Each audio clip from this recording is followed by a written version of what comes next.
મુખ્યપ્રધાન ભૂપેન્દ્ર પટેલે પોતાના પૌત્ર સાથે દિવાળીની કરી ખરીદી। કોમન મેનની જેમ માર્કેટમાં જઈ ઉત્સાહ સાથે તેમણે ખરીદી કરી। સ્થાનિક વિક્રેતાઓ પાસેથી દીવડા સહિતની જુદી જુદી વસ્તુઓની ખરીદી કરી છે। ફેરિયાઓ સાથે વાતચીત કરીને મુખ્યમંત્રીએ તેમને દિવાળીની શુભકામનાઓ પાઠવી છે।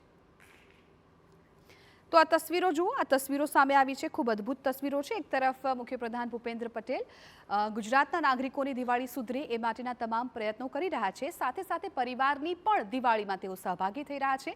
आ तस्वीरोमां जोई शकाय छे के सीएम पोताना पौत्र साथे छे अने दिवाळीनी खरीदी करवा माटे तेओ नाना नाना फेरियाओ पासे आव्या छे। केम के जे प्रकारे सरकार पण मानी रही छे के आवा नाना उद्योगकारो छे, जे नाना लोको के जेवो कमाणी आमांथी ज करता होय छे अने पोतानुं आर्थिक जीवन चलावता होय छे, ए लोकोनी आ जे वेचाण छे तेમને વધારે પ્રગતિ થાય એ માટે ખુદ સીએમ પણ અત્યારે ત્યાં પહોંચ્યા છે અને ફટાકડાની ખરીદી કરતા હોય, અન્ય દિવાળીની વસ્તુની ખરીદી કરતા હોય, કોમન મેનની જેમ જોવા મળી રહ્યા છે। આ તસવીરો અત્યારની ખૂબ અદ્ભુત તસવીરો છે કે જે સ્ક્રીન પર તમે જોઈ રહ્યા છો।